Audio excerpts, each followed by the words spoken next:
Being a vegan is like being a parent.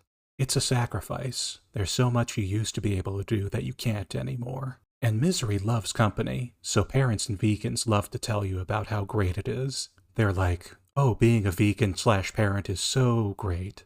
You should do it too. It totally changes your life for the better. But that's not my main problem with veganism. My main problem is that it's seen as all or nothing. Either you are a vegan or you're not. And that can make the perfect be the enemy of the good, because it can be hard to be 100% all the time, like when you've had a hard day, or a couple drinks. Luckily, you don't need to go vegan to start enjoying the benefits, like saving money, improving your health, or helping the environment. For example, there's the Meatless Monday Challenge, where you take one day a week to enjoy different plant-based dishes, and you can try going beyond that without going vegetarian. For context, if someone eats a lot of meat, they're an omnivore. If someone eats no meat at all, they're a vegetarian. And if someone eats just some meat, they're a flexitarian, whose diet involves no forbidden foods, just a conscious shift toward more vegetables, legumes, and whole grains. Some people cut out certain types of meat while leaving others. A person whose only meat is poultry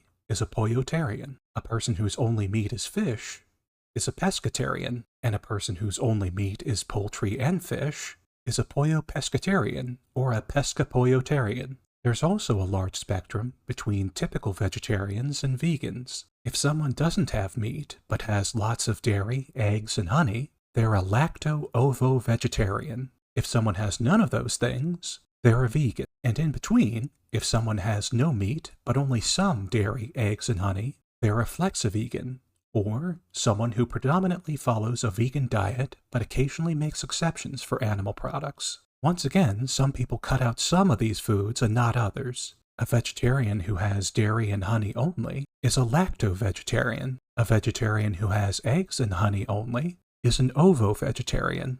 And a vegetarian who has honey only is a vegan. There are other terms too, but I've covered the major ones. My own journey was a gradual one. For decades, I was an omnivore. Then I cut red meat and became a pollotarian. Then I cut poultry too and became a lacto-ovo-vegetarian. Finally, I cut most dairy, eggs, and honey and became a flexivegan. I no longer buy any animal products when I grocery shop.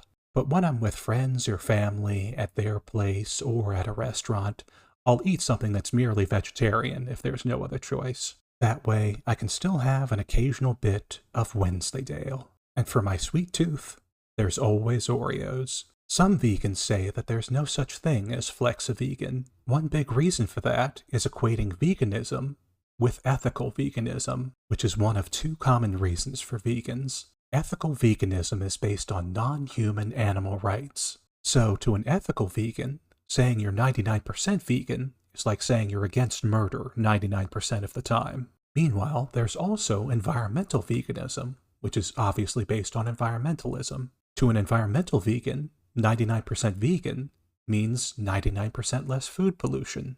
Of course, it's easy to feel hopeless about the environment these days. The Earth is on the verge of the average temperature exceeding 1.5 degrees Celsius above pre-industrial levels, the avoidance of which was the primary goal of the Paris Agreement.